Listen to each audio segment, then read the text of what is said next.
Today, we'll be adding 2 new fish friends to my 10-gallon guppy tank. Woohoo! Hello and welcome to Tank Tales, a beginner's guide to aquariums, aquaponics, and fish tank fun. Please subscribe to my channel and hit the bell button so you're notified each time I publish a new video. In last week's episode of Tank Tales, I purchased a 29-gallon aquarium off of Facebook Marketplace, and that large aquarium just happened to be filled with more than $300 worth of aquarium accessories, including a fake stone arch and half a dozen plastic plants, which I then used to decorate the smaller 10-gallon aquarium I had purchased the day before. After 24 hours in their new aquarium, my nameless orange guppy friends have taken quite nicely to their new home. And even though the stone arch and plants aren't real, I have to admit, the tank looks a million times better than when I first got it. After 72 hours in their new home had passed, I noticed that one of my guppies was suddenly upside down. I honestly thought he was dead, but when I stuck my fishnet in to grab him, he attempted to swim away, and then almost instantly returned to his reverted state. Now, it almost looked as if the fish were coming in and out of consciousness, dead one moment and swimming about almost normally the next.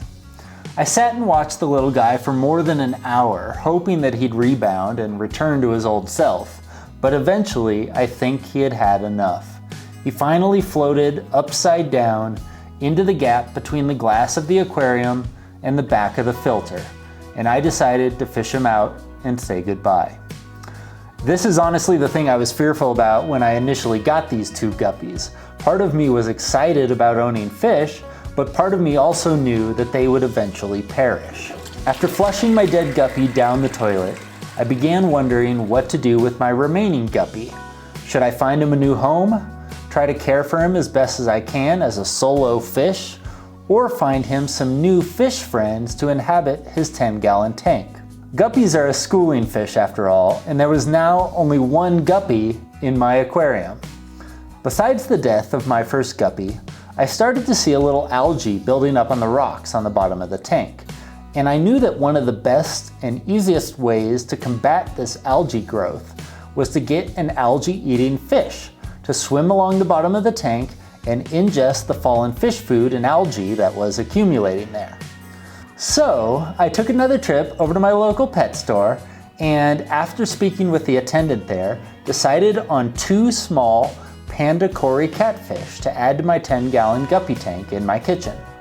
I brought the 2 tiny catfish home in a plastic bag and then floated them in the guppy tank for 30 minutes before releasing them into the wild. I was nervous now because I wasn't sure how the lone guppy would interact with his new tank mates, or how the catfish would interact with the guppy. But to my surprise, there was nothing to worry about. The catfish immediately swam to the bottom of the tank, first taking refuge behind some of the plastic plants, but then slowly swimming out and exploring the rest of the tank once they had become more comfortable. And the guppy, well, he hardly even noticed the catfish were there at all. Now, for my guppies, I had been feeding them with some basic fish flakes, which I picked up for about $8 at my local pet store. But after just 1 feeding with my new catfish, I realized that these fish flakes, which were great for my guppies, were not going to work for my bottom-dwelling catfish. I had thought that the catfish would swim up towards the top of the tank once I dropped the fish flakes on the top of the water. But the catfish seemed to be completely oblivious to the food floating on the top of the tank, and my lone guppy was the only one to benefit from my first attempted catfish feeding.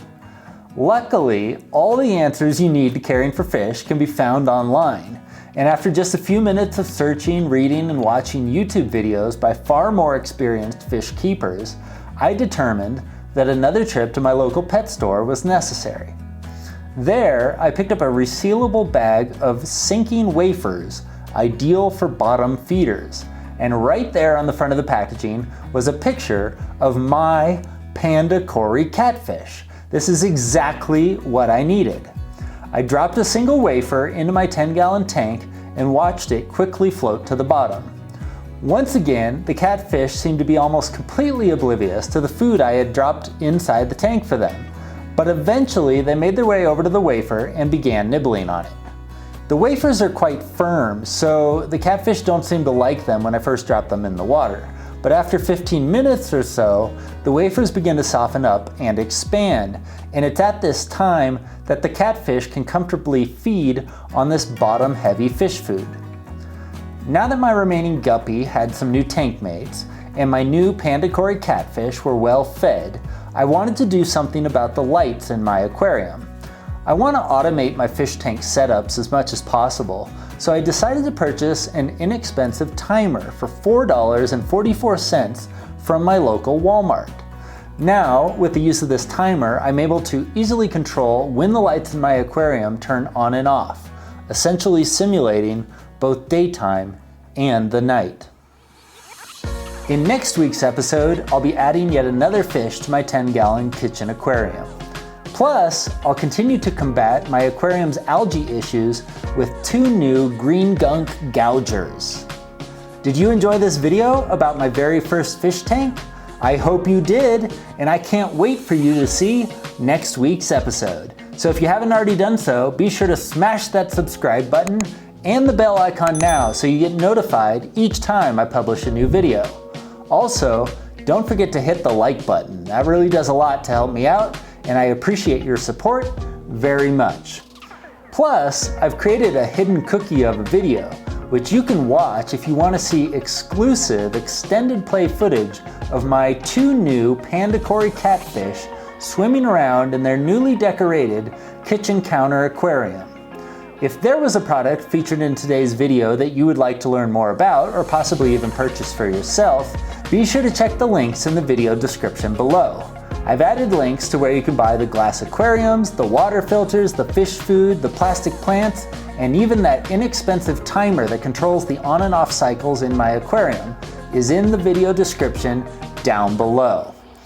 And did you know I have a website too? It's called tanktales.com, and it contains links to all of my videos, plus a ton of articles and information on how you can get started with your very own fish tank, aquarium, or at-home aquaponics setup. Just go to www.tank-tales.com right now to check it out for yourself. And now, it's time for the Tank Tales question of the week. Why do you think my guppy died? Was it the recent water change, the used plants that were in a different aquarium at some point in the past, or something else completely? Let me know in the comment section below so I can try to prevent this tragedy from ever happening again. Once again, thanks so much for watching this video, and I hope you'll subscribe to my channel, as I plan on adding new videos on a regular basis.